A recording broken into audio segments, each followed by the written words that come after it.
Hello friends, welcome to Kalam academy. आज अपन chemistry में फंडामेंटल पार्टिकल्स जो परमाणु के मूलभूत कण होते हैं इनके बारे में चर्चा करेंगे। मूलभूत कण,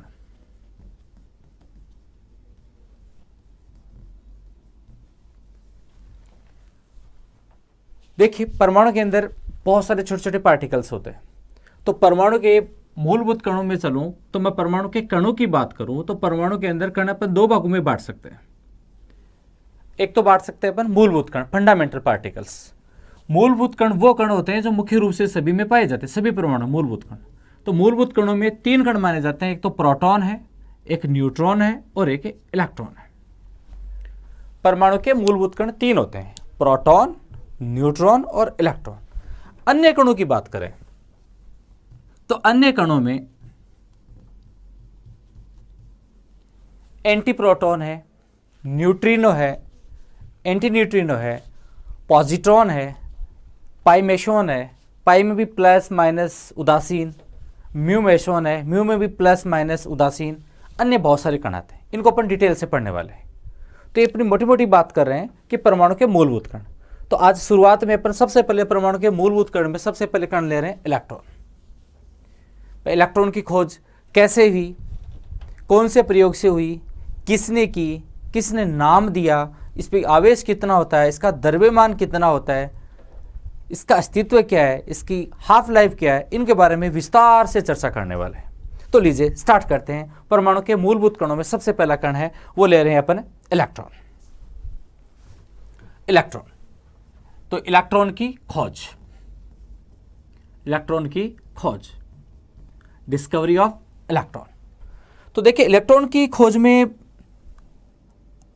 दो तीन वैज्ञानिकों का महत्वपूर्ण रोल है और वो सबसे पहले महत्वपूर्ण वैज्ञानिकों में एक तो है विलियम क्रुक्स और जे थॉमसन।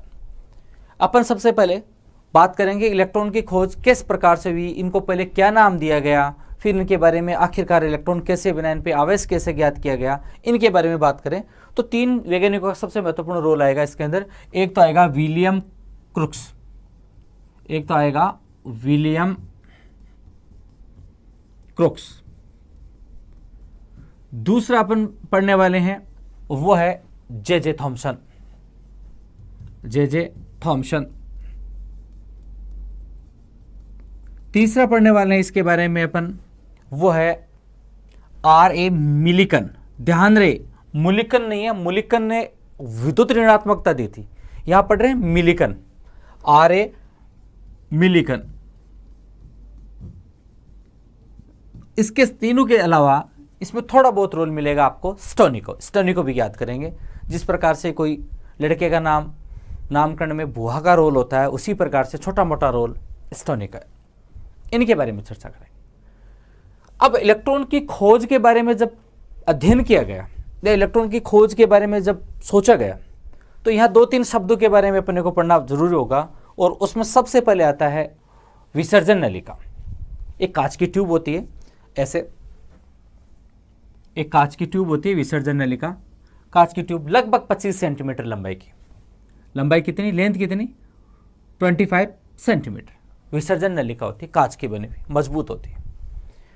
अब विलियम कुक्स और जे थॉमसन ने मिलकर के इस एक्सपेरिमेंट को किया था। इस विसर्जन नलिका के अंदर दो इलेक्ट्रोड लगे होते हैं। चूंकि इलेक्ट्रोड मोस्टली धातु के होते हैं, ये लगे होते हैं। अब देख इसके नया नाम आया एक और, इलेक्ट्रोड। इलेक्ट्रोड होता क्या है? तो मान लीजिए एक ऐसा छड़ जो इलेक्ट्रॉनों का आदान प्रदान करता है, उस पर इलेक्ट्रॉन वियोजित भी हो सकते हैं या उस पर इलेक्ट्रॉन डिपोज भी हो सकते हैं, जमा भी हो सकते हैं। लीजिए दो इलेक्ट्रोड लगा दिए। अब इन इलेक्ट्रोडों को बैटरी से जोड़ दिया गया। ये लीजिए अपन इसको बैटरी से जोड़ दिया। अब ध्यान रहे बैटरी के अंदर दो सिरे होते हैं, एक तो छोटा सिरा होता है और एक बड़ा सिरा होता है। छोटा सिरा माइनस को रिप्रेजेंट करता है और बड़ा सिरा प्लस को। माइनस प्लस क्या होता है? जब किसी इस प्रकार की बैटरी में माइनस आ रहा है तो माइनस अपन कैथोड कहते हैं और प्लस वाले को कहेंगे एनोड। तो ये तो अपने लिए हो गया कैथोड और ये धन वाला सिरा है वो हो जाएगा एनोड। चूंकि ये जिसके साथ जुड़ा हुआ है वह सिरा आगे जाकर के एनोड में आ जाएगा। तो ये प्लस सिरा हो गया, इसको मैं नाम दे देता हूं एनोड। Okay, no problem. ये जिसके साथ जुड़ा हुआ है उसका नाम दे दिया मैंने कैथोड। इस प्रकार से जो उपकरण बना है ये विद्युत विसर्जन नलिका के नाम से जानता है। इतना सा ये विसर्जन नलिका था, इसमें ये बैटरी के द्वारा इसको जोड़ देते ही विद्युत विसर्जन नलिका होगी। चूंकि इस नलिका के अंदर कोई ना कोई गैस भरी हुई है। अब रदरफोर्ड ने विलियम कुक्स और थॉमसन ने ये इस पर एक्सपेरिमेंट में देखा कि इस प्रकार से परिपथ सेट किया तो इसमें किसी प्रकार की धारा का प्रवाह नहीं हुआ। क्यों धारा का प्रवाह इसलिए नहीं हुआ? क्योंकि परिपथ यहाँ से लेकर के यहाँ तक बना है, पूरा परिपथ का निर्माण ही नहीं हुआ। जब पूरा परिपथ ही नहीं बनेगा तो धारा का प्रवाह कैसे होगा? अब इसके अंदर उन्होंने 2-4 अमेंडमेंट किए, संशोधन किया। कौन कौन से संशोधन किए वो देखिए। इसने जो ये निर्वात नलिका थी इसके एक निर्वात लगा दिया, वैक्यूम लगा दिया, और वैक्यूम लगा करके इसमें से हवा को निकाला गया। कंप्लीटली हवा नहीं निकाली गई है, यहाँ वायु का दाब कम किया गया है। जो भी पदार्थ भरा गया उसका वायु का दाब इसमें कम किया गया। अब दाब यहाँ हवा से सक की गई है, निकाली गई है, तो इस हवा का इसके अंदर दाब कम आ गया। मतलब यहाँ एक स्थिति उत्पन्न कर दी गई है, और वो स्थिति कौन सी है? कम दाब की स्थिति। कई बार कंपटीशन एग्जाम में प्रश्न इसका ये बनता है कि दाब कितना कम किया गया। तो ध्यान रहे, दाब की रेंज है वो 0.01 से लेकर के 0.001 mmHg मिलीमीटर मरकरी के स्तंभ के बराबर। जब विसर्जन नलिका के अंदर कोई गैस उपस्थित थी, उस गैस को शक करके बाहर निकाला गया, कम दाब न्यून दाब की स्थिति उत्पन्न करी गई। उस न्यून दाब का रेंज ध्यान रखने ना, कितना? इतना। इस रेंज के न्यून दाब की स्थिति में इसके साथ एक बात और, इसकी उच्च वोल्टता, उच्च वोल्टता कितनी, ये भी प्रश्न आता है। ये वोल्टता है 10,000 वोल्ट। 10,000 वोल्ट। इतने इलेक्ट्रिक डिस्चार्ज पे इस कंडीशन में जे थॉमसन ने पाया कि यह परिपथ पूरा हो गया और इसमें धारा का प्रवाह स्टार्ट हो गया। मतलब यहाँ गैल्वेनोमीटर लगा करके यहाँ आप विक्षोभ या विभव की स्थिति देख सकते हैं कि किस तरफ धारा प्रवाहित हो रही है। अब यहां पर एक आश्चर्यजनक बात यह आई कि यहां से यहां तक कोई चीज दिखाई नहीं दे रही है, फिर भी परिपथ पूरा हो गया और धारा का प्रवाह हो रहा है। और धारा का प्रवाह की दिशा ये हो जाएगी, तो जाहिर सी बात है इलेक्ट्रॉन इधर से इधर आया है, विद्युत धारा की दिशा अपन इसके विपरीत दिखाते। तो कौन सी कंडीशन में विद्युत धारा का उत्पन्न हुआ? तो इसके लिए कंडीशन ये है कि यहां कम दाब और उच्च वोल्टता। ध्यान रखना, इलेक्ट्रॉन की खोज के दौरान, इलेक्ट्रॉन की खोज में, अब यहां मैं 2-3 बातें लिख रहा हूं, ये आप कॉपी पेन लेकर के इसको साथ ही साथ नोट करना। जो ऑनलाइन पढ़ाई करना चाह रहे हैं वो कंपटीशन के बेसिस पे कौन कौन से इसमें पर्सन बन रहे हैं वो साथ साथ मैं नोट करवाते रहूंगा। तो आप डायग्राम नोट करने के साथ साथ इस वाले पेज से मैं जो बातें लिखूंगा उसको आप नोट अवश्य करना। तो देखिए, विद्युत विसर्जन नलिका में परिपथ पूरा कब हुआ या कोई किरण कब उत्पन्न हुई, उस किरण का भी नाम नहीं दिया मैंने। किरण जब उत्पन्न हुई, जब एक तो कौन सी स्थिति बनाई थी आपने? न्यून दाब की स्थिति। न्यून दाब कितना? न्यून दाब था 0.01 से लेकर के कितना? 0.001 तक। 0.01 से लेकर के 0.001 तक। तो इसको कभी कभी ऐसे भी ये मात्रा कब से लेना? mmHg मिलीमीटर मरकरी के लेवल के बराबर। कभी कभी इसको एग्जाम में ऐसे भी देता है 10⁻² से लेकर के 10⁻³ mmHg।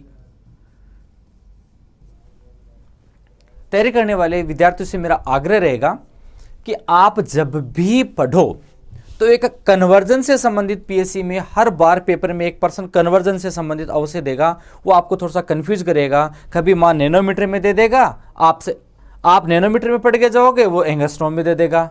कभी इसमें दे दिया, इसके पावर में पूछ लिया। मतलब सीधी सी बात है, आप अपने कॉन्सेप्ट पे कितने कॉन्फिडेंट हैं ये चेक करता है। तो इसको थोड़ा सा ध्यान रख लेना। इसको इस वे में भी पढ़ लेना और इसको इस वे में भी पढ़ लेना। दूसरी इसकी कंडीशन आपने पढ़ी थी, दूसरी कंडीशन क्या थी? उच्च वोल्टता।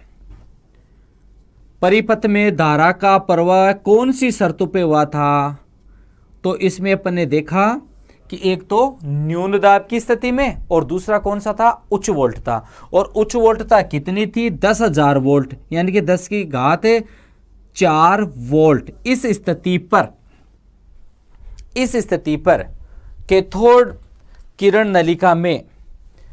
नलिका में धारा का प्रवाह होने लग गया था।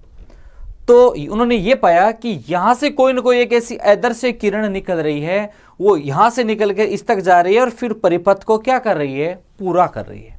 अब ये आदर्श किरणें कहां से आई, किस प्रकार से आई?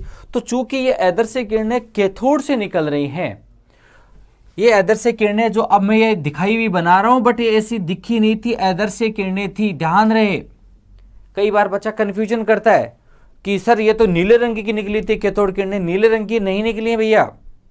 कैथोड किरणें अभी फिलहाल आदर्श से हैं, इनको दूसरे एक्सपेरिमेंट के द्वारा प्रूव करेंगे कि हाँ नीले रंग की चमक उत्पन्न हो रही है, बट किरणें आदर्श से हैं।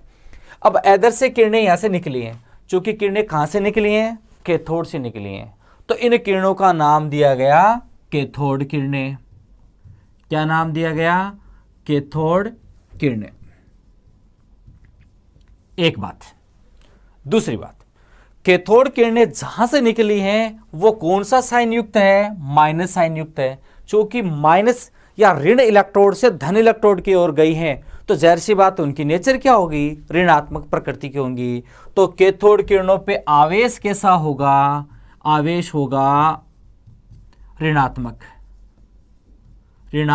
आवेश होगा। तो पॉइंट नंबर अपना 1, 2 तो ये तैयार हो गए। पॉइंट नंबर 3, कैथोड किरणों पे आवेश कैसा था? ऋणात्मक किरणें। तो मैं ये कह दूं कि जब न्यून दाब और उच्च वोल्टता की स्थिति में कैथोड से जो आदर्श किरणें निकलती हैं वो ऋणावेशित होती हैं, तो इस स्थिति में मैं कह दूं क्या कि कैथोड किरणें ऋणावेशित होती हैं।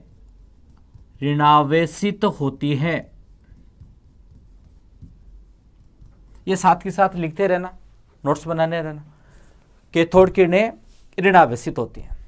लीजिए नेक्स्ट, जब कैथोड किरणों का ऋणावेश यहां से यहां तक गया, अब पता कैसे चलेगा? कि कहने को तो कह दिया कि परिपथ पूरा हो गया, यहां से कोई आदर्श किरण निकली है, मगर विज्ञान तो सबूत मांगती है, जब तक प्रूव नहीं मिलेगा तब तक नहीं मानेंगे।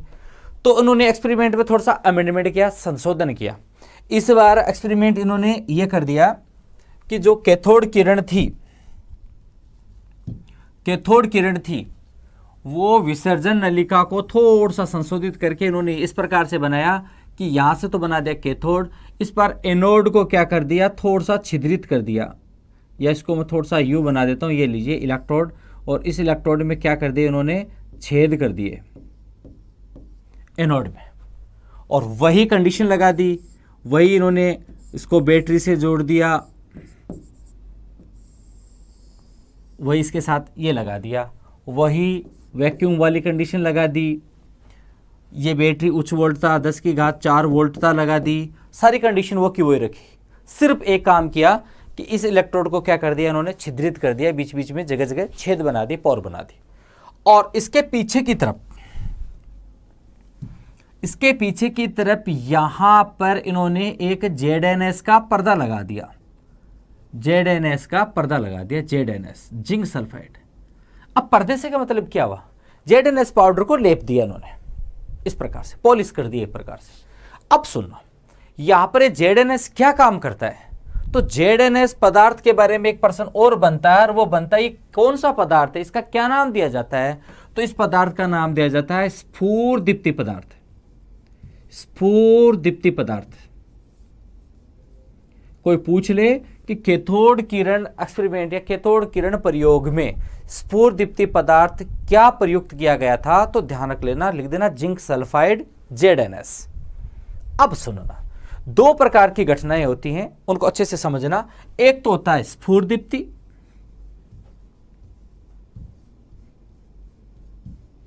और एक होता है प्रतिदीप्ति। एक तो स्फुरदीप्ति और एक होता है प्रतिदीप्ति। दो शब्द आते हैं, फ्लोरोसेंस एंड फॉस्फोरोसेंस। अब देखना, जो स्फुरदीप्ति होती है इसको फॉस्फोरोसेंस कहते हैं अंग्रेजी में, फॉस्फोरोसेंस। फॉस्फोरोसेंस, अब फॉस्फोरोसेंस में ध्यान रखना, फॉस्फोरस में फॉस्फोरस फे शब्द आ रहा है, स्फुरदीप्ति में फा आ रहा है, तो मिला देना दोनों को, स्फुरदीप्ति फॉस्फोरोसेंस। अब स्फुरदीप्ति क्या होती है और प्रतिदीप्ति क्या होती है? जब कोई पदार्थ का ऑक्सीडेशन होता है और ऑक्सीडेशन से उससे प्रकाश ऊर्जा बनती है, जैसे जुगनू, जुगनू जब उड़ता है तो उससे जो केमिकल स्रावित होता है वो हवा से क्रिया करता है और हवा से क्रिया करके वो प्रकाश ऊर्जा उत्पन्न करता है, लाइमलाइट में आ जाता है। तो ध्यान रखना, कोई भी पदार्थ का ऑक्सीडेशन हो रहा है हवा की उपस्थिति में, यदि उससे प्रकाश ऊर्जा का निर्माण हो रहा है तो उस घटना को मुख्यतः अपन क्या कहते हैं? स्फुरदीप्ति कहते हैं। और प्रतिदीप्ति, प्रतिदीप्ति होती है एक प्रकार की उसमें ऊर्जा, मतलब चमक, जिससे एनर्जी भी बन सके, गर्म हो जाए भाग। तो इन्होंने क्या किया, इस प्रकार से चारों ओर ZnS का पर्दा लगा दिया और ZnS पर्दा क्या कहलाता है? स्फुरदीप्ति पदार्थ कहलाता है। ओके, अब वही कंडीशन 10 की घात 4 यानी उच्च वोल्टता लगा दी, वैक्यूम से न्यून दाब की स्थिति कर दी। तो इन्होंने पाया कि यहां से फिर वो एदर से किरणें निकलती हैं और एदर से किरणें निकल के कुछ तो इस इलेक्ट्रोड से जुड़ करके परिपथ को पूरा करती हैं और कुछ इन छिद्र से निकल के यहां स्ट्राइक करती हैं और स्ट्राइक करके यहां पर क्या उत्पन्न होगी? चमक उत्पन्न होगी। यहां से टकराएंगे ZnS के पर्दे पे और टकराएंगे तो यहां क्या उत्पन्न होगी? चमक उत्पन्न करती हैं। मतलब स्फुरदीप्ति पदार्थ से टकरा करके यहाँ पर चमक आएगी और प्रकाश ऊर्जा, और ये वाला पार्ट थोड़ा सा क्या हो सकता है? गर्म भी होगा। तो ये पदार्थ पे जब टकराई तो ये से सिद्ध हो गया कि ये यहाँ कैथोड से कोई किरणें निकली हैं और वो सीधी सीधी कहाँ जा रही हैं? एनोड पर जा रही है। ओके, तो इन किरणों को अब कंफर्म कह दिया गया भाई कैथोड किरणें, और इन पर ऋणावेश होता है और कैथोड से ही किरणें निकलती हैं, एनोड से किरणें नहीं निकलती। ओके, तो अपन इसका 3 पॉइंट अपने पास हो गए थे। पुनः रिवाइज करें कि जब कैथोड किरण की उत्पत्ति है वो कौन कौन सी कंडीशन पे होती है? तो कैथोड किरणों की उत्पत्ति है वो न्यून दाब की स्थिति में होती है। उसके साथ साथ क्या पढ़ा आपने? उच्च वोल्टता की स्थिति में होती है। कैथोड किरणें क्या होती हैं? ऋणावेशित होती हैं, कैथोड से निकलती हैं और कहाँ जाती हैं? एनोड की ओर जाती हैं। अब सुनिए,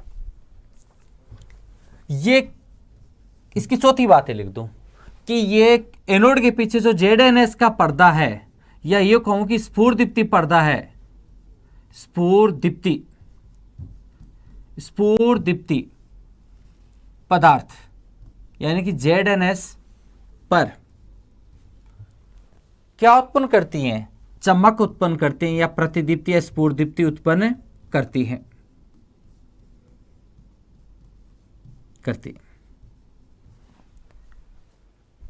अब देखिए, ये स्फुरदीप्ति उत्पन्न करती हैं। अब इसमें एक महत्वपूर्ण बात और आ रही है, वो कौन सी आ रही है?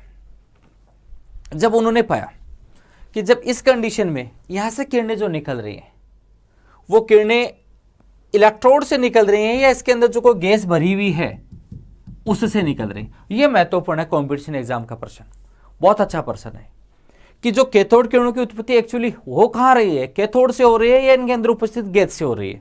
तो सुनो ना, कैथोड किरणों की उत्पत्ति यहां से भी हो रही है, प्लस इसमें जो पदार्थ भरा हुआ है उससे भी हो रही है।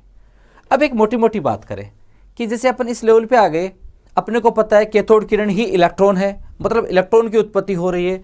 तो एक बार मैं थोड़ी मोटी मोटी बात इसमें और करूं तो मैं ये कह दूं क्या कि जैसे मान लीजिए ये कोई विद्युत विसर्जन नलिका है, विद्युत विसर्जन नलिका में ये मैंने इलेक्ट्रोड जोड़ दिया। थोड़ी देर पहले मैं कह के गया हूं कि इलेक्ट्रोड का काम क्या है? इलेक्ट्रॉन का उत्सर्जन कर सकता है या इलेक्ट्रॉन को क्या कर सकता है? वो ग्रहण कर सकता है, ये मैंने कहा। अपन ने ये भी मान लिया कि कैथोड किरणें ऋणावेशित है, ऋणावेशित है तो अपन ये कह सकते हैं कि कैथोड किरणें ही क्या चीज़ है? इलेक्ट्रॉन है। अब जब कैथोड किरणें ही इलेक्ट्रॉन है, अपने को पता चला गया ऋणावेशित हैं, तो एक बार ध्यान से सोचो कि जैसे मान लीजिए कोई सोडियम परमाणु है, इससे कोई एनर्जी दी तो इससे इलेक्ट्रॉन निकला, इलेक्ट्रॉन निकला तो ये Na+ बना और इसने क्या निकाल दिया? इलेक्ट्रॉन बना दिया। ओके, मान लीजिए मैंने एल्यूमिनियम लिया, एल्यूमिनियम को मैंने एनर्जी दी, गर्म किया। अब जब गर्म किया और एल्यूमिनियम के मान लीजिए मैंने एक साथ 3 इलेक्ट्रॉन, हालांकि निकलते नहीं एक साथ 3 इलेक्ट्रॉन, मगर मतलब 3 Ip जितनी मैंने एनर्जी दे दी, 3 इलेक्ट्रॉन एक साथ निकाल दी। तो इससे कितने इलेक्ट्रॉन निकलेंगे? 3 इलेक्ट्रॉन निकलेंगे। तो देखिए ये 3 इलेक्ट्रॉन जैसे ही विद्युत विसर्जन नलिका में जाएंगे तो अपने अपने रास्ते जाएंगे। यदि सोडियम का इलेक्ट्रॉन, यहाँ सोडियम का कोई पदार्थ था तो उसका इलेक्ट्रॉन जाएगा तो वो अपने रास्ते जाएगा। मेरा कहने का मतलब ये है कि इसी एक ही धातु से 2 इलेक्ट्रॉन भी निकल सकते हैं, 1 इलेक्ट्रॉन भी निकल सकता है और 4 इलेक्ट्रॉन भी निकल सकते हैं। तो ये इलेक्ट्रॉन निकले अपने आप में मुक्त हो गए, स्वतंत्र हो गए। तो एक चीज बता सकते हो कि यदि यहाँ 4 इलेक्ट्रॉन है तो ये नहीं कह सकते आप लोग कि ये सोडियम का इलेक्ट्रॉन है या सर ये एल्यूमिनियम का इलेक्ट्रॉन है। इलेक्ट्रॉन तो इलेक्ट्रॉन है। या यूं कहूं कि मान लीजिए कोई आपने इलेक्ट्रोड लिया, मान लीजिए कैडमियम का इलेक्ट्रोड लिया, अब कैडमियम का या प्लेटिनम का इलेक्ट्रोड लिया, तो इस इलेक्ट्रोड से मान लीजिए प्लेटिनम है या कैडमियम है, ये इलेक्ट्रोड लिया आपने, इससे भी इलेक्ट्रॉन निकला और ये मान लीजिए Pt4+ में कन्वर्ट हो गया, तो इससे कितने इलेक्ट्रॉन निकले? 4 इलेक्ट्रॉन निकले। जब इससे भी इलेक्ट्रॉन निकले तो ये इलेक्ट्रॉन भी अपनी यहाँ से मान लीजिए अब इलेक्ट्रॉन निकल रहे हैं, ये लीजिए ये इलेक्ट्रॉन निकल रहे हैं, तो ये भी अपनी मर्जी से इलेक्ट्रॉन निकल रहे हैं। अब देखो यहाँ जैसे इलेक्ट्रॉन आ गए तो ये इलेक्ट्रॉन और इलेक्ट्रॉन तो कॉमन है। मेरी बात को समझने की कोशिश करना, ये दोनों इलेक्ट्रॉन तो क्या कॉमन है। तो कैथोड किरणें जो यहाँ से कैथोड से निकल रही है या वो जा रही है, तो इस रास्ते में जो गैसों का मिश्रण है या जो गैस इस विद्युत विसर्जन नलिका में भरी हुई है, उस गैस के इलेक्ट्रॉन, दोनों इलेक्ट्रॉन तो सारे कॉमन है, ये जाकर के यहाँ एनोड पे चले गए। मेरा कहने का मतलब है कि कैथोड किरणें क्या वो इस पदार्थ की प्रकृति पर निर्भर कर रही है या कि इस इलेक्ट्रोड की प्रकृति पर निर्भर कर रही है। अब अपन सोचने की विचार बात करें कि प्रकृति क्या होती है, किसकी प्रकृति कैसे निर्भर कर रही है। मेरा कहने का मतलब ये है कि यदि आपने सोडियम लिया तो इलेक्ट्रॉन को भारी निकल रहा है या छोटा निकल रहा है, या कोई अलग प्रकार के इलेक्ट्रॉन निकल रहे हैं, या कोई एल्यूमिनियम लिया तो इलेक्ट्रॉन में कोई चेंजेस आ रहा है क्या। तो अपन ने पाया कि चाहे आप सोडियम ले लो चाहे कोई और पदार्थ ले लो, इलेक्ट्रॉन यदि जैसे ही निकला तो इलेक्ट्रॉन है। हाँ, इलेक्ट्रॉन देने की जो क्षमता है, इलेक्ट्रॉन उत्सर्जित करने की जो संख्या है वो अलग अलग हो सकती है, मगर एक बार उत्सर्जित हो गए, इलेक्ट्रॉन अपनी वे में आ गए, अपनी तरंग में आ गए, किरण में आ गए, तब तो वो इलेक्ट्रॉन ही है। तो सोचना इस बात को कि इलेक्ट्रॉन है वो पदार्थ की प्रकृति पर निर्भर है, नहीं करता है इलेक्ट्रॉन निकलेंगे इससे जाओ चाहे इससे जाए। बहुत अच्छी बात है ये सुनना। आगे वाला टॉपिक जैसे अपन एनोड किरणों की खोज करेंगे तो एनोड की किरणों में यहाँ थोड़ा सा मैं आपको विभेद पढ़ाऊंगा, तो सुनना, इस बात को याद रखना। ये पॉइंट अच्छा वाला पॉइंट आ रहा है कि आपने जो 5वां पॉइंट में दे रहा हूं कि कैथोड किरणें वो किस पर निर्भर करती हैं और किस पे नहीं करती हैं। तो ध्यान रखना, कैथोड किरणें हैं वो उत्पन्न कहाँ से होती हैं? कैथोड किरणें हैं वो इलेक्ट्रोड से भी उत्पन्न हो सकती हैं और उसमें उपस्थित पदार्थ से भी उत्पन्न हो सकती हैं, मगर ये दोनों की प्रकृति पर निर्भर नहीं करती हैं। मतलब कैथोड किरणें या इलेक्ट्रॉन है वो सभी परमाणुओं का घटक कण है और वो किसी पर निर्भर नहीं करता है, या मूलभूत कण है, फंडामेंटल पार्टिकल है। तो कैथोड किरणें पदार्थ तथा इलेक्ट्रोड, पदार्थ तथा इलेक्ट्रोड की प्रकृति पर निर्भर नहीं करता है, निर्भर नहीं करता। कितने पॉइंट हो गए? कैथोड किरणों की खोज के दौरान कैथोड किरणों की उत्पत्ति कौन सी कंडीशन में होगी? कंडीशन याद रख लेना, उच्च वोल्टता यानी 10,000 वोल्ट, दाब न्यून 10⁻² से 10⁻³ mmHg, न्यून दाब की स्थिति, उच्च वोल्टता की स्थिति पे आदर्श किरणें निकलती हैं, पहली बात। दूसरा क्या लिखा है बने, कैथोड किरणें क्या होती हैं? ऋणावेशित होती हैं। तीसरी बात, कैथोड किरणें Z के पर्दे पे स्फुरदीप्ति या प्रतिदीप्ति उत्पन्न करती हैं। उसके बाद कैथोड किरणें क्या होती है? पदार्थ और इलेक्ट्रोड की प्रकृति पर निर्भर नहीं करती हैं। और एक अंतिम बात जो मैं शुरू में कह के गया था कि ये आदर्श किरणें हैं, ये नीले रंग की चमक उत्पन्न करती है। मतलब कैथोड किरणें जब पर्दे पे टकरा रही हैं तो उसकी जो चमक बनती है वो चमक है वो कौन से रंग की होती है? ब्लू कलर की होती है, नीले रंग की होती है। ये बात है। अब छोटा सा प्रश्न एक और बन सकता है इसका, और वो वाला प्रश्न आ रहा है वो आ रहा है कि जो विद्युत विसर्जन नलिका में आपने ये जो कैथोड किरणें है ना,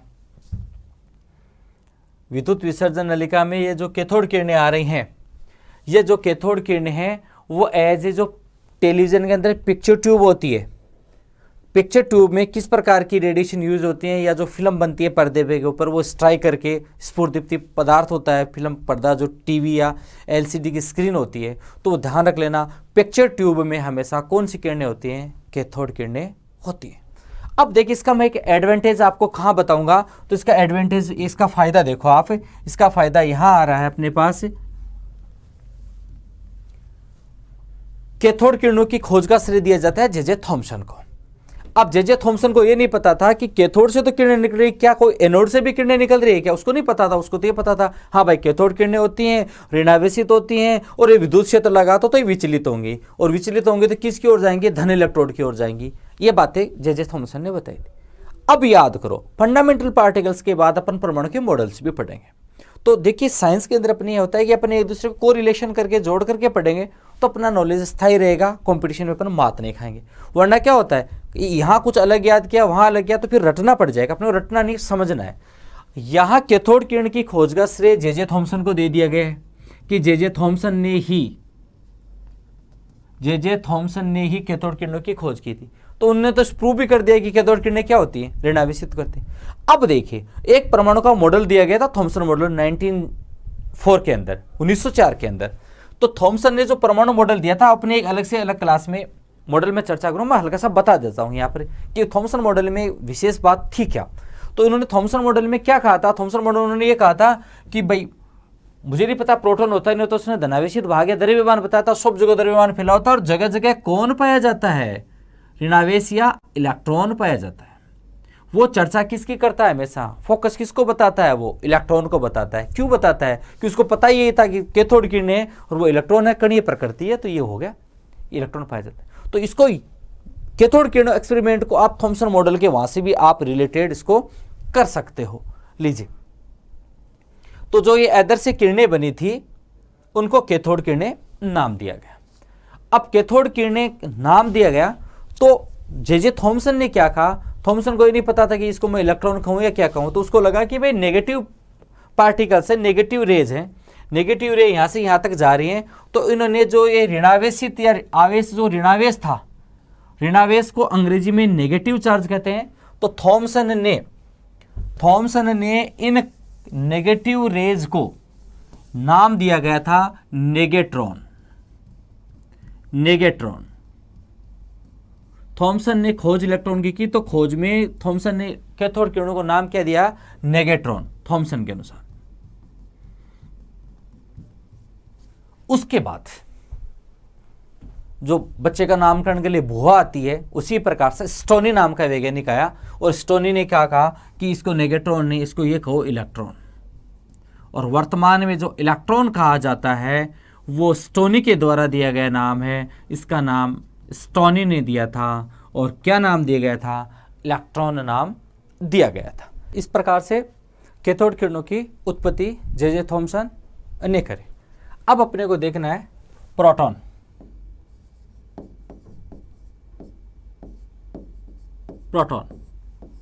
पी, इनके इलेक्ट्रॉन की E/m, प्रोटॉन की E/m अपन एक साथ ज्ञात करेंगे। तो उससे पहले प्रोटॉन की खोज के। अब देखें होता ही है कि कैथोड किरण नलिका, जो विद्युत विसर्जन नलिका में कैथोड और एनोड इलेक्ट्रोड के माध्यम से इसको ज्ञात किया गया था।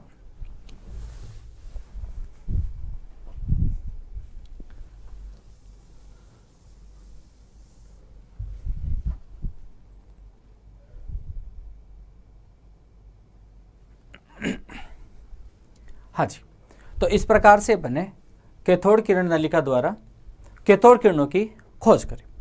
अब इसके आवेश और द्रव्यमान के बीच में संबंध देखते हैं। आवेश बटा द्रव्यमान,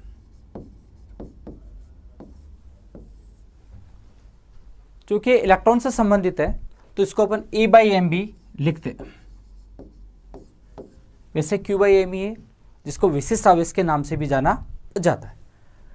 अब देखिए इलेक्ट्रॉन का आवेश है वो होता है 1.6 गुणा 10 की घात -19 का कूलम्ब, और इसका द्रव्यमान होता है वो होता है 9.1 गुणा 10 की घात -31 kg।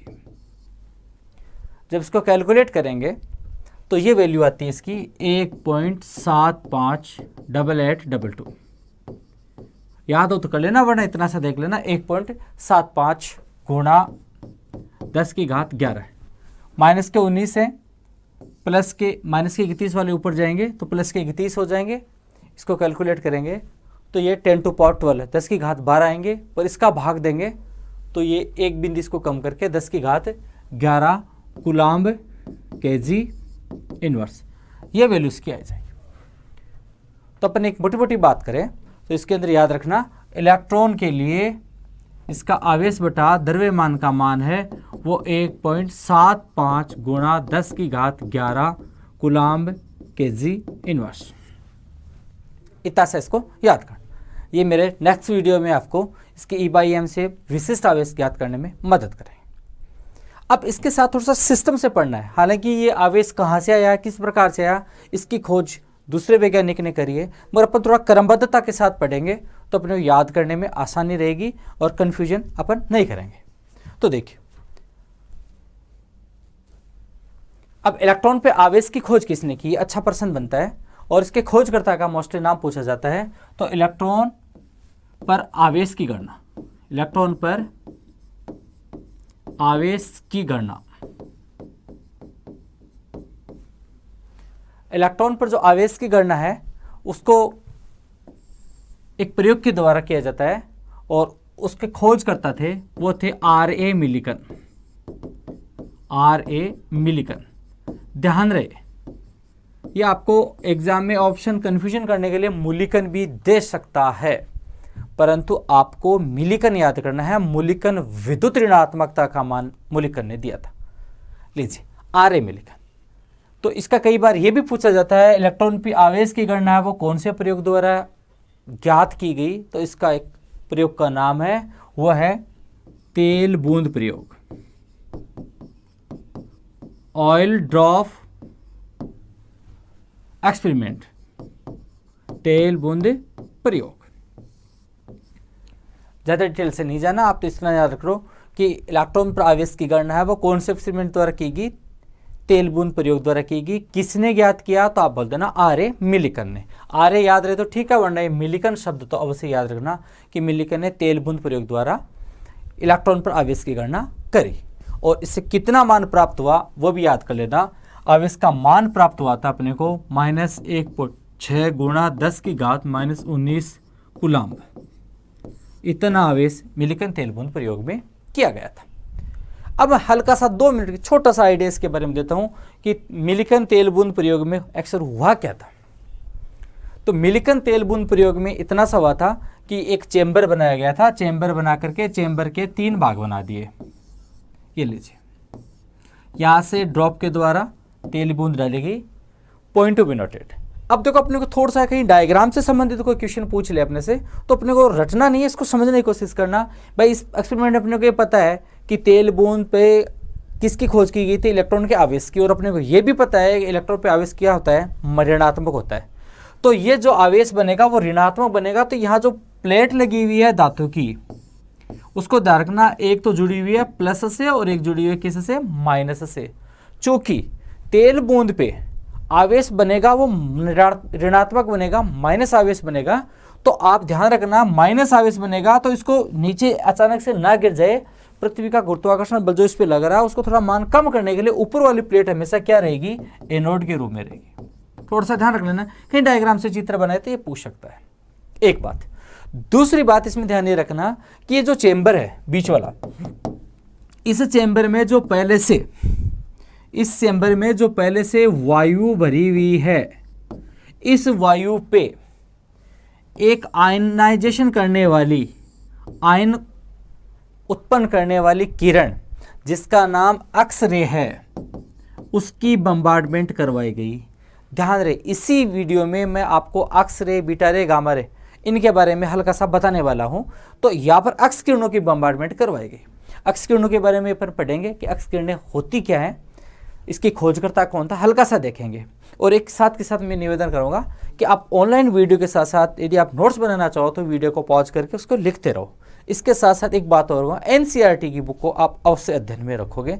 एनसीईआरटी अपने जो राजस्थान बोर्ड में चल रही है 11th और 12th की बुक्स, उसको अच्छे से अध्ययन करोगे।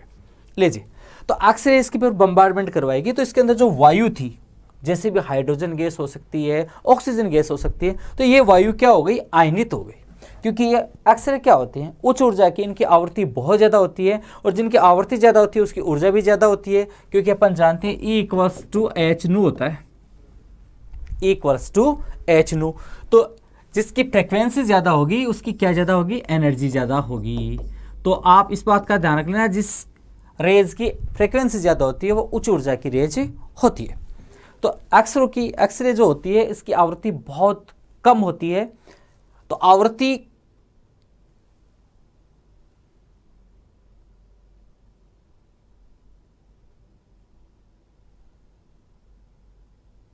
एक्स किरणों की बम्बार्डमेंट इसके अंदर करवाई हुई है। तो इस बात का ध्यान रख लेना कि ई एनर्जी वो डायरेक्टली प्रोपोर्शनल टू फ्रीक्वेंसी, आवृत्ति के साथ समानुपाती होती है। तो इस बात का ध्यान रख लेना, एक्स किरणों की जो फ्रीक्वेंसी होती है वो बहुत ही ज़्यादा होती है, क्योंकि इलेक्ट्रोमैग्नेटिक रेडिएशन में यदि अपन ध्यान से पढ़ते हैं तो इस बात का ध्यान रखना, इलेक्ट्रोमैग्नेटिक रेडिएशन में इस प्रकार से जैसे जैसे वेवलेंथ बढ़ता जाता है, लैम्डा बढ़ता जाता है, तो उनकी फ्रीक्वेंसी क्या होती जाती है, घटती जाती है। और एक्सरे है वो यहाँ वाला पार्ट है, तो इसकी फ्रीक्वेंसी क्या होगी, ज़्यादा होगी। तो एक्सरे की फ्रीक्वेंसी ज़्यादा होगी तो उसकी क्या ज़्यादा होगी, एनर्जी ज़्यादा होगी। एनर्जी ज़्यादा होगी तो उच्च ऊर्जा की कोई किरण यदि स्ट्राइक करेगी किसी पे तो उसका इलेक्ट्रॉन को भी क्या कर देगी, रिमूव कर देगी।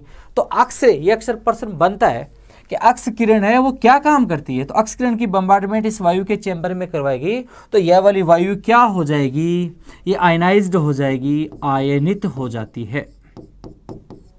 ओके, ध्यान रहे, अक्स किरण है वो कभी भी तेल बूंद को आयनित नहीं करती है। अक्स किरण है वो उस चैम्बर में उपस्थित वायु को आयनित करती है, और ये आयनाइज्ड वायु है, आयनित वायु है। अब जो तेल बूंद आ रही है, तेल बूंद को आयनित करती है, और इस प्रकार से ये आयनित होगी तो ये तेल बूंद ऋणावेशित होती है। ऋणावेशित होगी तो ऊपर की तरफ देखिए क्या लगा हुआ है, यहाँ पर एनोड लगा हुआ है, तो हवा में तैरती रहती है, और उसको दूरबीन और अन्य उपकरणों के साथ है इसके आवेश की गणना आरही मिली करने की। और उसके आवेश का मान है वो कितना बताया, आवेश का मान है वो -1.6 × 10⁻⁻19 कूलम्ब बताया। मैं पुनः दोहरा दूं, इलेक्ट्रॉन पर आवेश की गणना है वो मिलिकन तेल बूंद प्रयोग द्वारा की गई है। मिलिकन तेल बूंद प्रयोग में एक 3 चैम्बर का एक पात्र होता है, बीच वाले चैम्बर में गैस भरी होती है। उस गैस को आयनित करने के लिए एक्स किरणों की बम्बार्डमेंट करवाई जाती है। एक्स किरण उस गैस को आयनित करती है, और आयनित गैस वो तेल बूंद को आयनित करती है। एक चीज। दूसरी आपको ये ध्यान में रखनी है कि जो तेल बूंद है इसके ठीक ऊपर वाली प्लेट है वो धनावेशित या एनोड का काम करती है, और नीचे वाली प्लेट है वो कैथोड का काम करती है। एनोड इसलिए लिया क्योंकि तेल बूंद खुद ऋणावेशित होगी तो धनावेशित के ऊपर तरफ आकर्षित करेगी, तो ये नीचे गिरने में उसको टाइम लगेगा, जिससे इस पर आवेश की गणना आसानी से की जा सके। ओके, इस प्रकार से इलेक्ट्रॉन पर आवेश की गणना की गई। अब तक अपन ने क्या पढ़ा, तो अब तक अपन ने ये पढ़ा है कि कैथोड किरणें क्या होती हैं। तो कैथोड किरणें ऋणावेशित होती है। कैथोड किरणों की विशेषता क्या होती है, तो कैथोड किरणों की विशेषता मैंने अच्छे से समझा दी। उसमें सबसे महत्वपूर्ण बात यदि याद रखने लायक है तो वो ये है कि कैथोड किरणों की प्रकृति है वो उसके अंदर इलेक्ट्रोड और उसके अंदर भरी हुई जो विसर्जन नलिका उसके अंदर भरी हुई गैस की प्रकृति पर निर्भर नहीं करती है। अर्थात इलेक्ट्रॉन है वो सभी परमाणुओं का घटक कण है। इतनी सी बात इसमें आप अवश्य ध्यान रखोगे। लीजिए सेकंड फंडामेंटल पार्टिकल्स पढ़ते हैं। सेकंड फंडामेंटल पार्टिकल अपने पास आ रहा है, और सेकंड फंडामेंटल पार्टिकल अपने पास है, उसका नाम है प्रोटॉन। प्रोटॉन, और प्रोटॉन का ध्यान रखना, इसका प्रतीक होता है P1H1 और H+।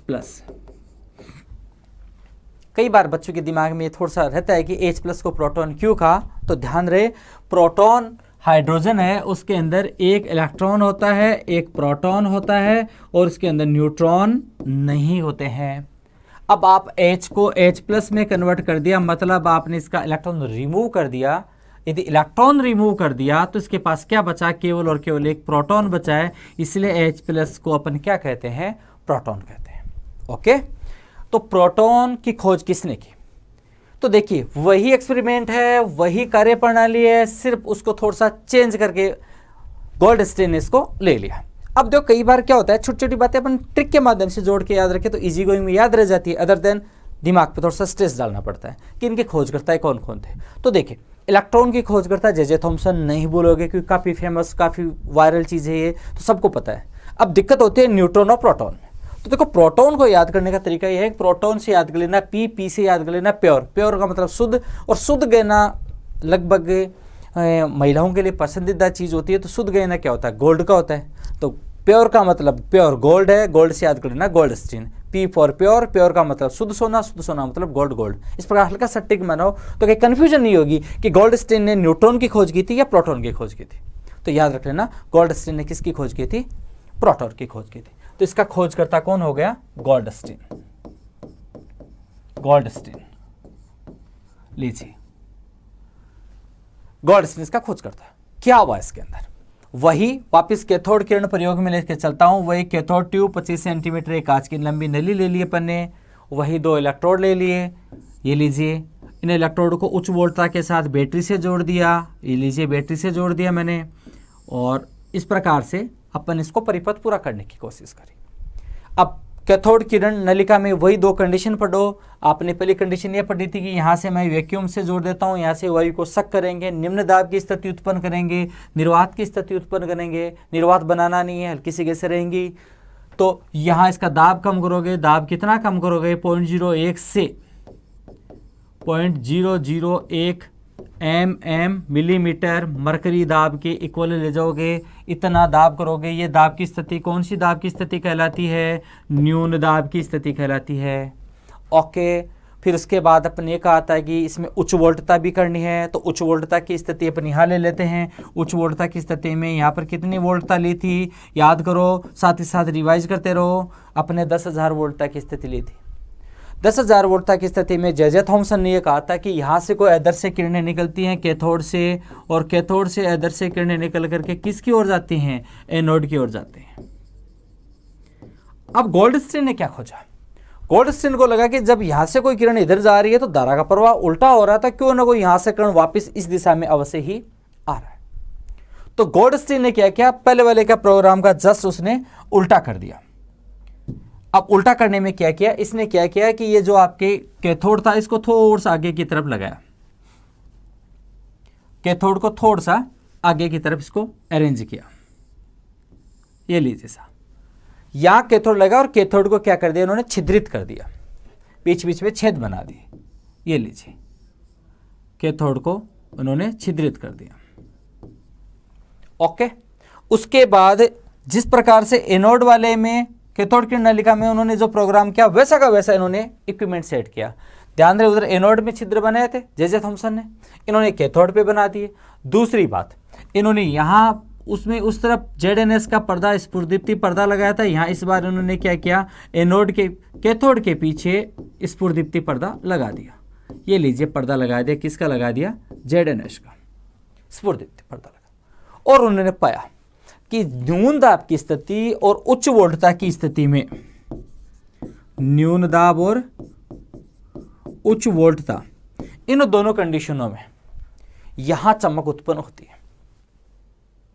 ओके, अब देखिए कि मैं थोड़ा सा इसको आउट ऑफ वे लेके चलता हूं।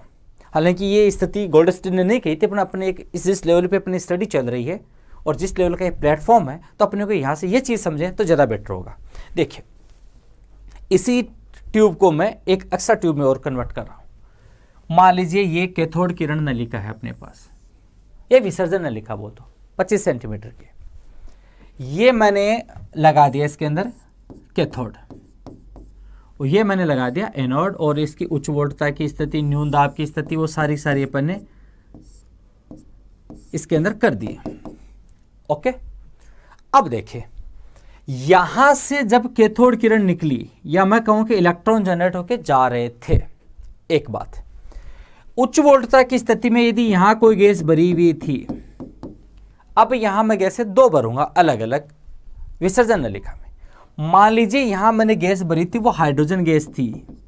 समझने की कोशिश करना, एक बार समझ में आ गया फिर नहीं भूलोगे इस चीज को, क्योंकि एग्जाम ये चीजें कंफ्यूजन करती हैं कि कौन सी प्रकृति पर निर्भर करती है, कौन सी नहीं करती। तो इजी होगा, पर समझ के मानेंगे इसको। यहां मान लीजिए इलेक्ट्रॉन भाई कैथोड किरण नलिका, कैथोड से कैथोड रे उत्पन्न हो रही हैं, ये अपने प्रूव कर दिया। अब अपने को क्या करना है, इस कैथोड नलिका के अंदर हाइड्रोजन गैस भरी हुई है, काल्पनिक मान लिया। अब ये कैथोड किरणें यहां से जा रही हैं, तो कैथोड किरणें है क्या एक्चुअली, इलेक्ट्रॉन ही तो हैं। तो जब इलेक्ट्रॉन इधर से जा रहे हैं, उच्च वोल्टता की स्थिति है, मतलब हाई एनर्जी की स्थिति है, न्यून दाब की स्थिति है, तो इन हाइड्रोजन से भी क्या होगा, इलेक्ट्रॉन निकलेंगे और हाइड्रोजन क्या बनाएगा, H+ बनाएगा और इलेक्ट्रॉन रिमूव करेगा। मेरा कहने का मतलब यह है कि जब अक्स किरण जा रही थी तो इसके अंदर, ट्यूब के अंदर जो गैस भरी हुई थी वो खुद भी क्या हो गई, आयनित हो गई। डन। अब यहां से भी इलेक्ट्रॉन निकल के जो पहले वाले इलेक्ट्रॉन जा रहे थे उनके साथ चल दिए जी, कोई दिक्कत नहीं है, चल दिए। तो देखिए यहां पर जो कैथोड किरण पहुंची थी, वो कैथोड किरणें क्या इस इलेक्ट्रोड से ही निकली हुई हैं या इस पदार्थ से भी निकली हुई हैं। तो आप समझ गए होंगे कि जो कैथोड किरणें हैं वो कैथोड से तो निकल रही हैं, इसके साथ जो अंदर गैसें थी वो गैसें आयनित होगी, तो उससे जो इलेक्ट्रॉन निकले वो रेज के रूप में निकले, तो उसको कैथोड किरणें या जे थॉमसन नेगेट्रॉन कहा था, वो निकल करके जा रही हैं। तो कैथोड किरणें जो उत्पन्न हुई हैं वो कहाँ से हुई हैं, इलेक्ट्रोड से हुई हैं, एज वेल एज जो इसके अंदर मीडिया है, जो पदार्थ है, द्रव्य है, उससे भी उत्पन्न हुई है। तो कैथोड किरण किस पर निर्भर करी, कैथोड किरण है वो अपने आप में एक यूनिक चीज़ है, इलेक्ट्रॉन है, तो वो इलेक्ट्रोड से भी निकल रहे हैं, प्लस उत्पत्ति कहाँ से हो रही है, पदार्थ से भी हो रही है। आगे देखिए, जब ये H+ में कन्वर्ट हो गया, ये H है वो H+ में कन्वर्ट हो गया, H+ में कन्वर्ट हो गया, जैसे ही H+ में कन्वर्ट हुआ, ये विपरीत इलेक्ट्रोड की ओर जाएगा कि नहीं जाएगा, जाएगा। तो ये H+ किसकी ओर मूव करने लग गए, अब इसकी ओर मूव करने लगे और ये जा करके इस पे अटैक करने लगे। चूंकि ये छिद्रित है तो पीछे की तरफ अपन ने कौन सा पर्दा लगाया था, ZNS का, यहाँ स्फुरदीप्ति उत्पन्न हुई, चमक उत्पन्न हुई। अब देखें क्या है, ये पॉजिटिव पार्ट है वो इलेक्ट्रोड से उत्पन्न हो रहे हैं या इसके अंदर गैसेस से उत्पन्न हो रहे हैं। तो हमने पाया कि इसके अंदर गैसों से उत्पन्न हो रहे हैं, क्योंकि इलेक्ट्रोड तक तो पहुंचे नहीं, इलेक्ट्रोड से पहले ही वो अक्स किरण इसको आयनित कर गई, इसका इलेक्ट्रॉन ले गई, बदले में प्लस बना, प्लस बनते ही ये विपरीत इलेक्ट्रोड की ओर चल दिए। तो इस बात का ध्यान रखना, जो कि प्लस है ये एनोड की तरफ से उत्पन्न हो रही हैं, तो इन किरणों को नाम दे दिया गया और इनका नाम क्या दिया गया जी, एनोड किरणें। ओके, इनका नाम और भी दिया जाता है, दूसरा नाम है इनका केनाल किरणें, तीसरा नाम और दिया जाता है वो है इनका नाम धन किरणें, जो कि प्लस की ओर से आ रहे हैं, इसलिए इसका नाम केनाल किरणें, एनोड किरणें और धन किरणें नाम दिया गया। ओके, अब सोचो यदि इसके अंदर जो विद्युत विसर्जन नलिका थी, इसके अंदर मैंने गैस इस बार हाइड्रोजन ने भर करके हीलियम गैस भर ली, He गैस भरी हुई, वही इलेक्ट्रोड है, ये तो कैथोड हो गया, ये एनोड हो गया, ये जुड़ गया, ये उच्च वोल्टता हो गई, ये न्यून दाब की स्थिति हो गई, वो यहाँ से कैथोड किरणें निकली हैं, मतलब क्या निकला, इलेक्ट्रॉन निकला है, जाते जाते इलेक्ट्रॉन इस हीलियम को भी आयनित कर गए, हीलियम का इलेक्ट्रॉन भी निकाल करके ले गए, तो हीलियम पे क्या बन गया, He+। जैसे ही हीलियम He+ बना, किसकी तरफ चला गया, माइनस इलेक्ट्रोड की ओर, यानी कि कैथोड की ओर गति कर रहा है, तो ये बन गया ये। अब देखो दोनों में आप एक विभेद अवश्य कर पा रहे हो। विभेद कौन सा कर पा रहे हो कि देखो उधर से कैथोड किरण निकल रही थी, तो कैथोड तो देखो इलेक्ट्रोड से भी इलेक्ट्रॉन निकल रहे थे, गैस के मिश्रण से भी क्या निकल रहे हैं, इलेक्ट्रॉन निकल रहे हैं, सेम प्रकृति के।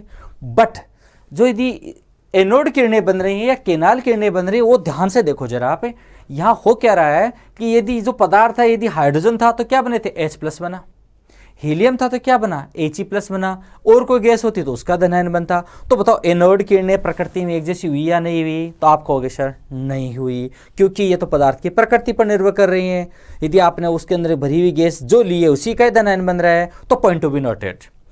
कैथोड किरणें हैं, अब दोनों की बात एक साथ ले रहा हूं, कैथोड रेज, कैथोड किरणें हैं वो पदार्थ की प्रकृति पर निर्भर है नहीं करती हैं, वो सभी से एक ही चीज उत्पन्न हो रही है, वो है इलेक्ट्रॉन। ओके, और एनोड किरणें हैं या केनाल किरणें हैं वो पदार्थ की प्रकृति पर निर्भर करती हैं। ये सबसे अच्छी बात है, नोट डाउन कर लो, और एग्जाम में यही क्वेश्चन अक्सर पूछा जाता है कि कौन सी प्रकृति पर निर्भर करती है और कौन सी नहीं करती है।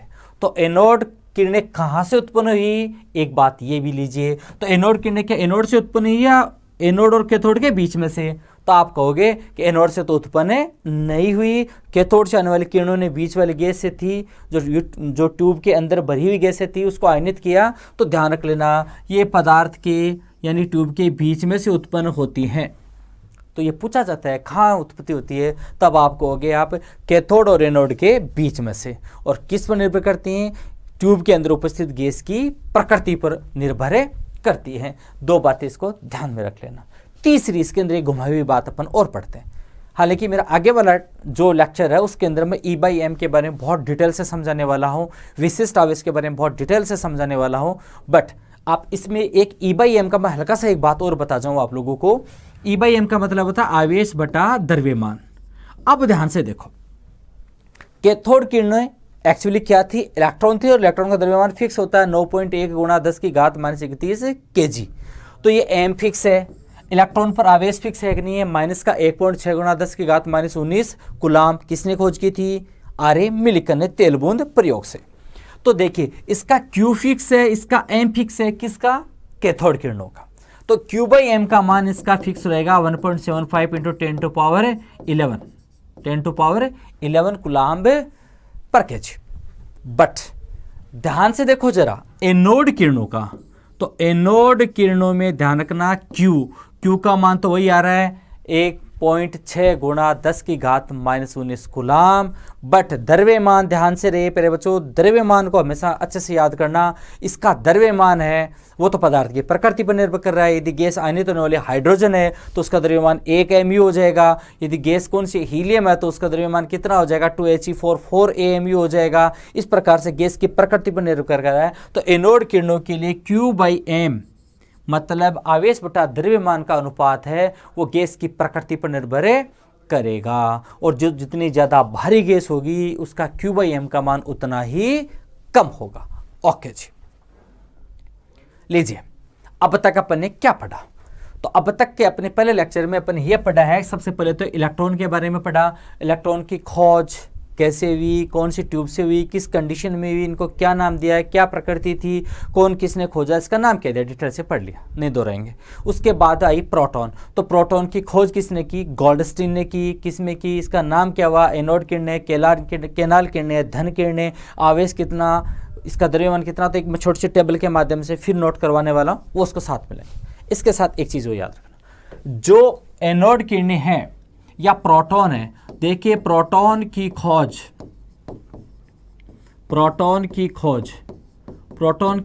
तो की है P4 प्योर। प्योर का मतलब शुद्ध तो सोना होता है, क्योंकि शुद्धता सोने की पर की जाती है मोस्टली, ये अमूमन कहावत के माने में। तो सोने को कहते हैं गोल्ड। तो इसकी खोज करता कौन था? गोल्डस्टीन।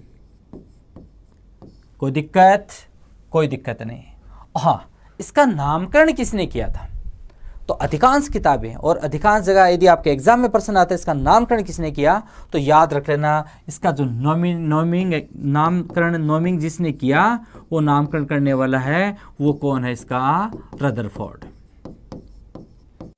ओके, नामकरण किसने किया? रदरफोर्ड ने किया। ओके जी, अब बात करते हैं पदार्थ या परमाणु का तीसरा अपरमाणु कण। और तीसरा अपरमाणु कण कौन सा रहेगा इसके अंदर? वो रहेगा न्यूट्रॉन। वो क्या रहेगा? इसका न्यूट्रॉन। तो लीजिए इसको मैं ठीक करके अब लेते हैं। लीजिए बात कर रहे हैं न्यूट्रॉन की।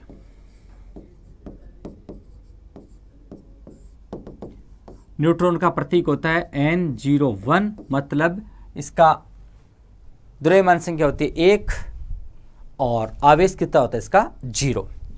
तो इस पे आवेश ध्यान रख लेना, आवेश का मान होता है इसका 0 और इसका द्रव्यमान है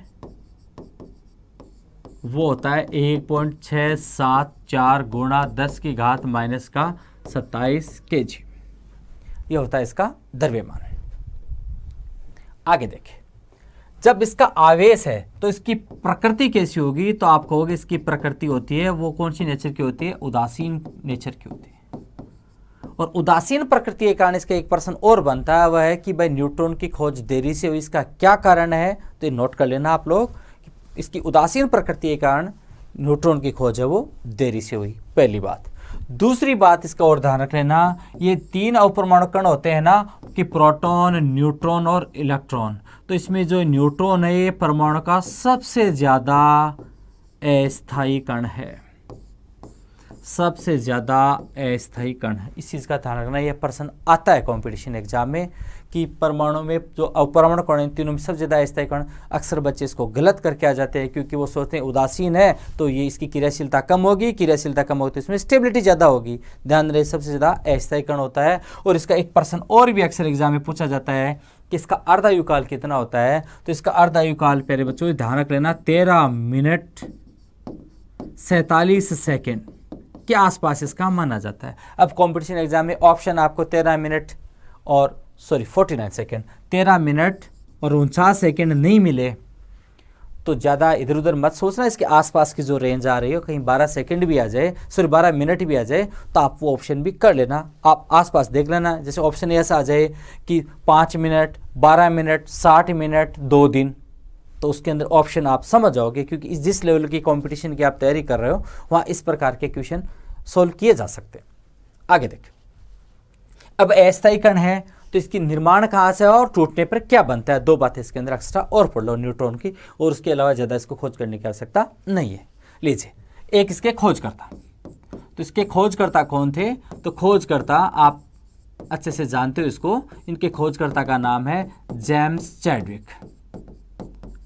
जेम्स चैडविक, इन तीनों का चार्ट के द्वारा मैं और आपको नोटेट करवा दूंगा। जेम्स चैडविक, लीजिए, न्यूट्रॉन का निर्माण किसके द्वारा और कैसे होता है। तो सबसे पहले जेम्स चैडविक के बारे में पढ़ लेते हैं कि जेम्स चैडविक ने न्यूट्रॉन की खोज कैसे करी, किसके द्वारा करी। यह प्रश्न अपने एक एग्जाम का बन सकता है। तो इसमें देखना कि बेरिलियम जिसका परमाणु क्रमांक 4 होता है और द्रव्यमान संख्या कितनी होती है, 9, इस पे अल्फा कण की बम्बार्डमेंट करवाई। अब मैं एक छोटी सी इसी लेशन में अल्फा, बीटा और गामा कणों की आपको छोटी सा ब्रीफ देने वाला हूं क्योंकि परमाणु मॉडल में अपने अल्फा कण काम में आने वाला है। तो इस पे अल्फा कणों की बम्बार्डमेंट करवाई। अल्फा कण होता है 2He4, एक्चुअली अल्फा कण होता है 2He4 2+, हीलियम का नाभिक होता है, इसके 2 इलेक्ट्रॉन निकले उस कंडीशन को अल्फा कण कहते हैं। तो इस पे 2He4 इस कण की इसने बम्बार्डमेंट करवाई। तो देखिए, द्रव्यमान संख्या को जोड़ दो, 4 और 2 को जोड़ो, देखो जोड़ का चिन्ह है, 4 और 2 को जोड़ो तो कितने हो गए, 6। लीजिए, 6 परमाणु क्रमांक किसका होता है, कार्बन का। जब 6 परमाणु क्रमांक कार्बन होता है, कार्बन द्रव्यमान संख्या कितनी होती है, 12, तो 6 कार्बन 12 बन गया। देखिए, RHS इक्वल्स टू LHS, यहाँ 4 और 2 6, तो 6, 9 और 4 13, यहाँ कितने आ गए 12, तो संख्या कितनी बच गई 1, 6 में से 6 गया 0। 0 और 1 वाली कंडीशन कौन सी होती है, न्यूट्रॉन। 0 और 1 वाली कंडीशन कौन सी होती है, न्यूट्रॉन होती है। ये लीजिए, इस प्रकार से न्यूट्रॉन की उत्पत्ति हुई। ध्यान रहे, मैंने बेरिलियम का उदाहरण क्यों लिया, तो ध्यान रखना, जेम्स चैडविक ने सर्वप्रथम बेरिलियम पर अल्फा कण की बम्बार्डमेंट से ही न्यूट्रॉन की खोज करी थी। तो अपन ये उदाहरण अपने को याद रखना है। अब एक चीज और, भाई न्यूट्रॉन है वो आपने भी अपने पढ़ा है कि ये क्या होता है, अस्थायी होता है, अस्थायी कण होता है। तो अस्थायी कण होता है तो इसकी टूटने पर क्या बनता है, तो वो ध्यान रखो। ये लीजिए न्यूट्रॉन, न्यूट्रॉन टूटेगा तो देखिए इसको रचना नहीं है अपने को। देखिए, ये परमाणु है, परमाणु का नाभिक होता है, नाभिक हमेशा धनावेशित होता है क्योंकि इसके अंदर 2 चीजें होती हैं, एक तो होता है प्रोटॉन और एक होता है इसके अंदर न्यूट्रॉन। और इलेक्ट्रॉन निश्चित वर्ताकार कक्षाओं में चारों ओर क्या करते हैं, चक्कर लगाते हैं। यदि कोई इलेक्ट्रॉन अपनी वर्ताकार कक्षाओं से पथ भ्रमित हो जाए और इसका जो अभिकेंद्रीय बल है, मतलब नाभिक की ओर आकर्षण बल का मान बढ़ जाए, तो ये धीरे धीरे अंदर की तरफ आता आता है, नाभिक में समा जाएगा। तो देखिए, नाभिक में समा गया तो इसको बुला कौन रहा है, इलेक्ट्रॉन, प्रोटॉन बुला रहा है। तो प्रोटॉन से इलेक्ट्रॉन की क्रिया हो जाएगी। तो जब प्रोटॉन की क्रिया इलेक्ट्रॉन से हो जाए तो देखो प्लस और माइनस मिलकर के क्या बना देंगे, उदासीन कण बना देंगे। प्रोटॉन और प्रोटॉन और इलेक्ट्रॉन आपस में मिलकर किसका निर्माण कर देंगे, न्यूट्रॉन का निर्माण कर देंगे। इसकी द्रव्यमान संख्या 1 रह जाएगी और ये उदासीन कण बन जाएगा और साथ में अत्यधिक मात्रा में ऊर्जा निकलेगी और उस ऊर्जा के मान को कहते हैं एंटी न्यूट्रिनो। एंटी न्यूट्रिनो, ये ऊर्जा का कण साथ में उत्सर्जित होता है। ओके, अब आपने एक छोटा सा इसका चार्ट के द्वारा इसको समराइज या मेमोरी के अंदर ले लेते हैं। अब इसकी समरी बनाते हैं। तो समरी में ध्यान से देखो, अपने को ये लिखना है तीनों अपरमाणु कण कौन कौन से होते हैं। एक तो अपने पढ़ा इलेक्ट्रॉन, एक पढ़ा अपने प्रोटॉन और एक पढ़ा अपने न्यूट्रॉन। इन पे आवेश कितना होता है, तो आवेश आपको अच्छे से ज्ञात हो गया। इसका आवेश कितना होता है, माइनस का 1.6 गुणा 10 की घात माइनस का 19 कूलाम्ब होता है। ओके, इसका आता है प्लस का 1.6 गुणा 10 की घात माइनस का 19 कूलाम्ब होता है। और इसका आवेश कितना होता है, 0, मतलब ये उदासीन होता है। ओके, उसके बाद इसका द्रव्यमान लेते हैं। द्रव्यमान, इलेक्ट्रॉन का द्रव्यमान अपन ने बताया था 9.1 गुणा 10 की घात माइनस 31 kg। द्रव्यमान का मात्रक चेंज कर देना, चाहो तो आप इसको ग्राम में ले सकते हो, तो -28 हो जाएगा। इसका द्रव्यमान होता है 1.672 गुणा 10 की घात माइनस 27 kg। ग्रामों में बदलोगे तो -24 हो जाएगा। इसका द्रव्यमान होता है 1.674 गुणा 10 की घात माइनस 27 kg। ग्रामों में बदलोगे तो -24। ध्यान रहे, यहाँ देखिए 2 आ रहा है और यहाँ कितना आ रहा है, 4। आप कहीं बुकों में पढ़ोगे तो वहाँ 3 आ जाएगा, यहाँ 5 आ जाएगा, तो ज़्यादा टेंशन मत लेना। ये दशमलव में राउंड ऑफ की भी बातें आती है। ये लीजिए, kg को आप ग्रामों में बदल सकते हो। इस वाली वैल्यू को AMU में लिखते हैं 1.007, तो लगभग इसको 1 AMU भी बोलते हैं, एटॉमिक मास यूनिट, जो आजकल सिर्फ यूनिट के द्वारा दर्शाई जाती है। ठीक इसी प्रकार से इसके द्रव्यमान को भी अपन कितना बोल सकते हैं, 1 AMU। थोड़ा सा कंपैरिजन देखोगे तो आप न्यूट्रॉन हल्का सा प्रोटॉन से थोड़ा सा भारी होता है। लीजिए, इसके अलावा इनके खोजकर्ता, तो इनके खोजकर्ता में ध्यान रख लेना। इसका खोजकर्ता कौन था, इसका खोजकर्ता जे थॉमसन था। नोमिंग इसकी किसने की थी, स्टोनी ने इसका नाम दिया था। ठीक इसी प्रकार से प्रोटॉन, तो प्रोटॉन का खोजकर्ता कौन था, प्रोटॉन का खोजकर्ता हो गया गोल्डस्टीन। इसका नामकरण किसने दिया था, तो नामकरण दिया था रदरफोर्ड ने। ओके, और न्यूट्रॉन की खोजकर्ता और नामकरण एक ने दिया था, और वो था चैडविक। ओके, इस प्रकार से इसको रिवाइज कर लेना। अब इसमें एक थोड़ा सा अपन जिस लेवल के एग्जाम की तैयारी कर रहे हैं, तो जाहिर सी बात है कि भाई एग्जाम में इस प्रकार के प्रश्न तो नहीं आने, तो इससे हट करके थोड़ा सा अगले वाला, मतलब अपना बेसिक चेक करने के लिए इसका यदि कोई क्वेश्चन यहाँ से रखना चाहिए। लंबी की चीज की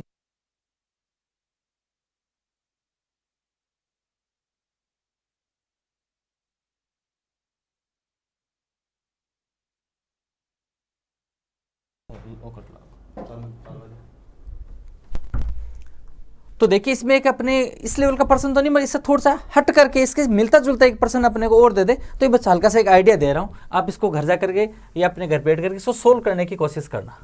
देखिए, ये आपसे ये पूछ ले कि इलेक्ट्रॉन का मोलर आवेश कितना होता है, इलेक्ट्रॉन का मोलर आवेश कितना होता है। बहुत ईजी प्रश्न है, मगर इस प्रकार का प्रश्न बन जाता है। तो देखिए, इलेक्ट्रॉन का मोलर आवेश, इलेक्ट्रॉन का मोलर आवेश इससे संबंधित टॉपिक है, मगर थोड़ा कई बार क्या अपन हल्का सा देख नहीं पाते, ध्यान नहीं जा पाता, और एक एक प्रश्न अपने लिए बहुत मायने रखता है, महत्वपूर्ण होता है। तो देखिए, मोलर आवेश, सीधी सी बात है, एक इलेक्ट्रॉन का आवेश कितना आता है, 1.6 गुणा 10 की घात माइनस 19 कूलाम्ब। और मोलर का मतलब मोल, मोल का मान कितना, 6.022 गुणा 10 की घात 23, ये मोल। इसको गुणा कर लो, इसको गुणा करोगे ना तो बहुत हल्का सा एक आइडिया आएगा। 16 और 6, 16 6 96। ध्यान रहे, मैं बार बार आपको मेरे हर वीडियो में लगभग ये कहूँगा कि आप अप्रोक्सीमेट आइडिया सेट करना। एक एक छोटे छोटे फिगर को सोल्व करने बैठ गए तो आपके पास टाइम नहीं बचेगा, आते हुए क्वेश्चन रह जाएंगे, जो सबसे बड़ा नुकसान होगा आपका।